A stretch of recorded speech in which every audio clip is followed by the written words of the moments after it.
โอเคทุกคนเนาะหลังจากมือที่สามเนาะพ่อแม่เกี่ยวไว้ตากแดดไว้ซ่องมือทุกคนมือที่สามก็จะมาทับก็เลยเอาผ้าเนี่ยมาปูเนาะมาปูไว้ทับทางในเนาะ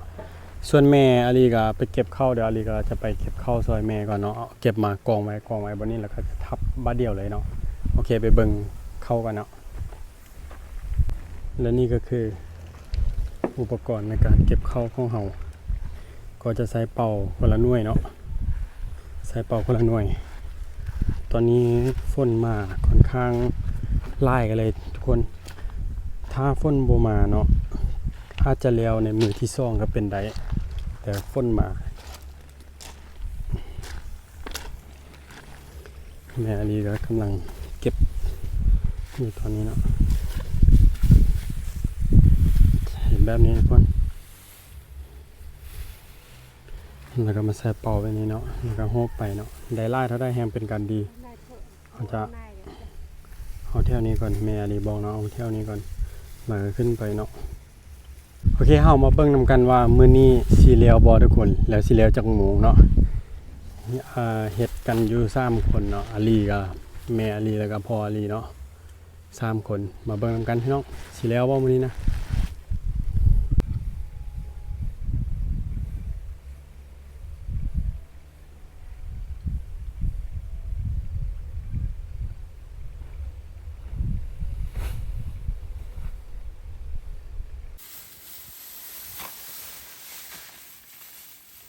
อันนี้คือวิธีครับเข้าเวลาเขาจะตีเนาะ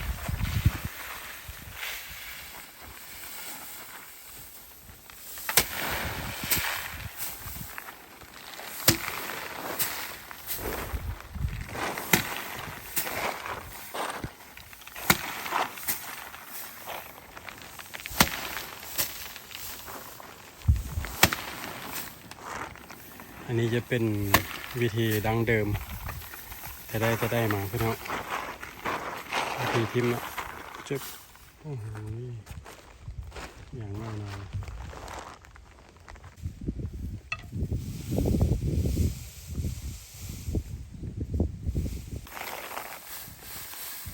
มาใบเต็มฮอปเลย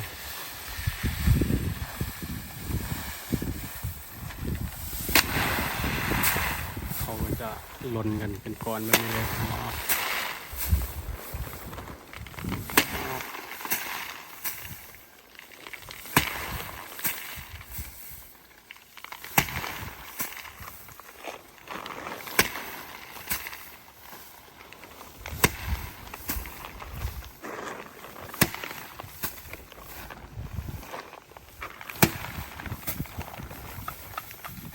เป็นวิธีที่มีเต็มบอลนึง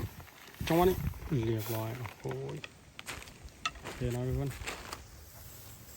มีหลายคนถามกันเข้ามาว่าเฮ็ดเข้าให้นี่ใช้เวลาจักเดือนซึ่งรวมทั้งหมดแล้วใช้เวลาเพียงแต่4เดือนเท่านั้นทุกคนแต่4เดือนนี้ยังบ่แม่น4เดือนเต็มเด้อก็สามารถเก็บเกี่ยวได้เรียบร้อยแล้ว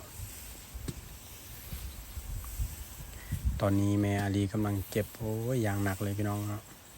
คนสู้ชีวิตแบบคนสมัยเก่านะ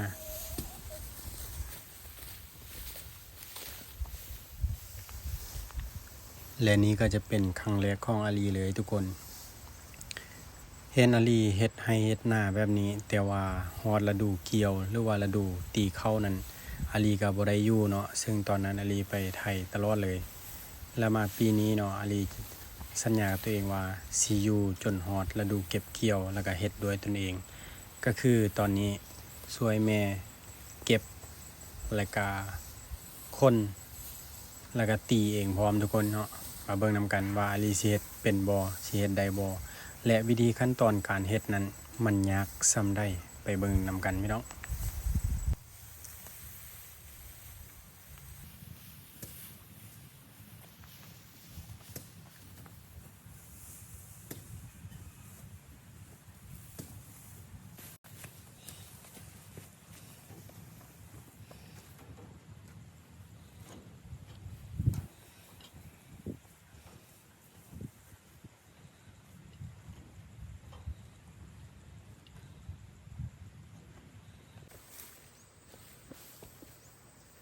เคเนาะทุกคนตอนนี้การฮอบเข้าหรือว่าการเก็บเข้าที่เฮาเกี่ยว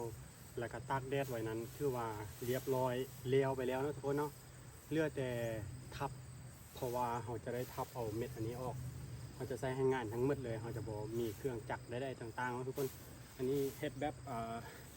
สมัยตะกี้แบบดังเดิมยังเมื่อยคือเก่าอยู่พี่น้องพี่น้องตอนนี้เลยก็ที่คนไปคือว่าหมดเรียบร้อยแล้วพักผ่อนได้หนึ่งก็จะทับช่วยพอแล้วใส่แบบก็เลยมาคนต่องคนบวกแบบนี้โอเคเนาะไปเบิ่งขั้นตอนกันเลยพี่น้อง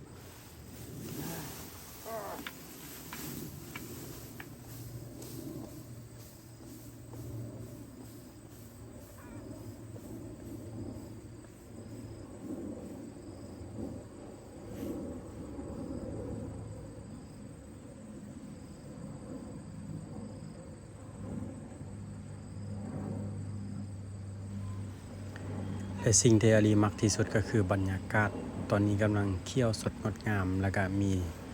ลมแบบธรรมชาติเย็นๆเลยพี่น้อง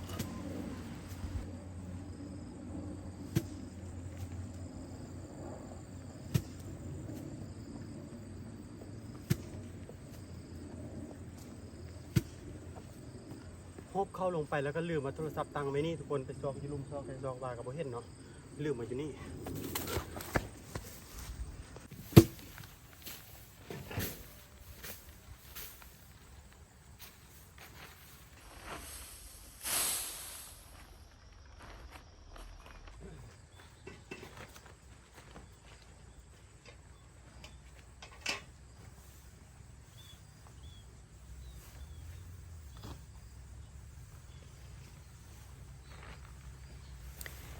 เบิ่งเอาทุกคนก่อนที่จะตีเข้าพอเราตีได้บักไล่แล้วดียังลีลายังกระบงประลองวรยุทธ์ตลอดเลี้ยงลีลาบ่มีเพื่อเกินคันลีลาบ่ดีกับบ่มีเพื่อเอามาขณะลีลาดียังบ่มีเพื่อเอาปานนี้ตอนนี้ก็เริ่มเฮ็ดแล้วอาลีก็ถามพ่อว่าใส่ประมาณเท่าใดเนาะพ่อก็บอกว่าใส่ประมาณ5-6 อัน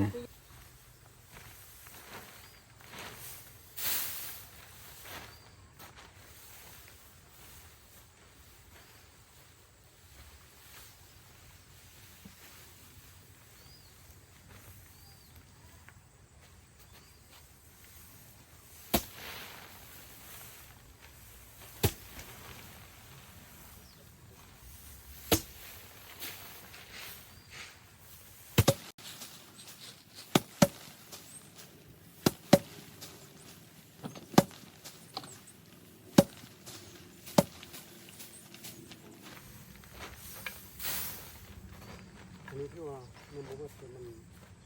เกี่ยว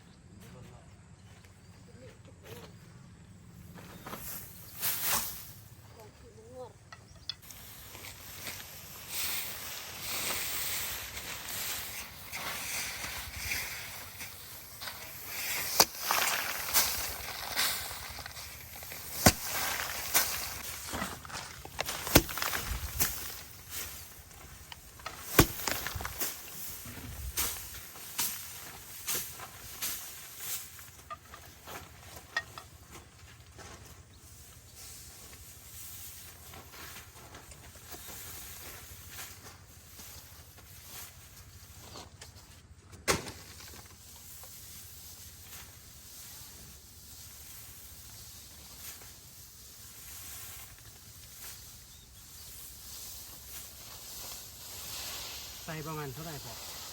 เอา6 มัดผมโซล่า1 กับบอลอนนะเขาเสีย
ยกรูดมัด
โอเคเนาะหลังจากที่เราทับเรียบร้อยแล้วพี่น้องพอก็จะวีเข้าเนาะเนื่องจากว่ามันมีอันเศษเข้าหรือว่าขี้ฝุ่นแบบนี้เนาะเราจะวีมันออกไป เพื่อในการซีแบบสะดวกนะพี่น้องจะบ่มีขี้ฝุ่นจะบ่มีขี้แก้มลายเนาะเวลาเอามาเข้าก็จะบ่ได้เทน้ำออกลายหรือว่าบ่ได้ฟัดเลยนี่คือวิธีการวีเข้าก่อนจะได้เข้ามาแต่ละเม็ดกาหลายขั้นตอนอยู่พี่น้องแล้วก็เมื่อยเติบ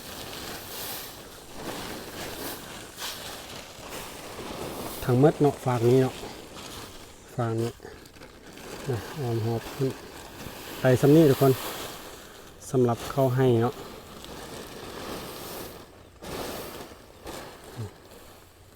เห็นบ่ถ้าเอาวีมันก็จะปิวไปแบบนั้นทุกคนแต่ว่าเม็ดเข้ามันยังอยู่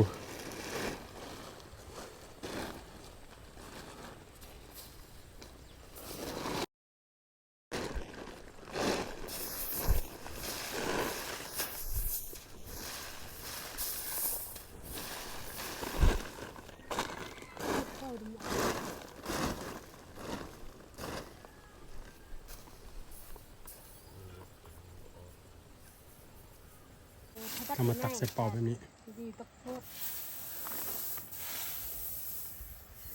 หลังจากที่ตักใส่เป่าแล้วเราก็จะมาตากอีกตื่มเทื่อนึงเนาะถ้ามันมีแดดแต่ว่าตอนนี้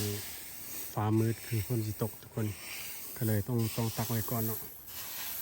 บ่ได้ตากซ้ำมื้อนี้นะแล้วขั้นตอนสุดท้ายก็คือเอาไปซี่แล้วก็มานึ่งกินเนาะ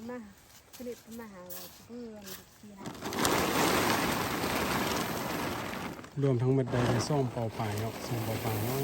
ซ่อมเป่าเครื่องเนาะ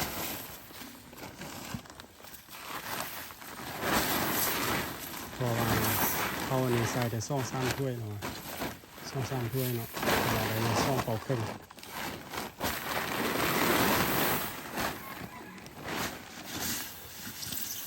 เขา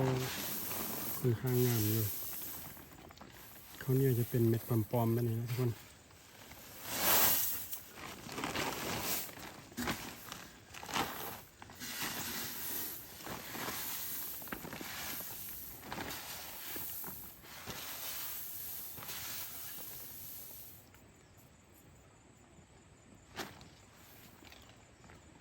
เทลงไปโอ้ได้กลางตำราเนาะสมัยเข้าไปฟังโอเคในที่สุดก็เรียบร้อยทุกคนหลังจากที่พ่อแม่เกี่ยวมาได้ซ่อมมือแล้วก็ขับปัดตักใส่เป่าเรียบร้อยได้แต่ซ่อมเป่าครึ่งเท่านั้นน้อง ใส่เข้าประมาณ3-4ถ้วยเนาะแล้วอันนี้ก็จะเป็นเฟืองของมันเนาะเฟืองของมันก็จะมีประโยชน์อีกแบบหนึ่งทุกคนก็คือเอาไปปลูกให้หมู่น้อยหรือว่าเอาไปใส่ให้เป็ดให้ไก่เกี่ยวนี่ก็ได้คือกัน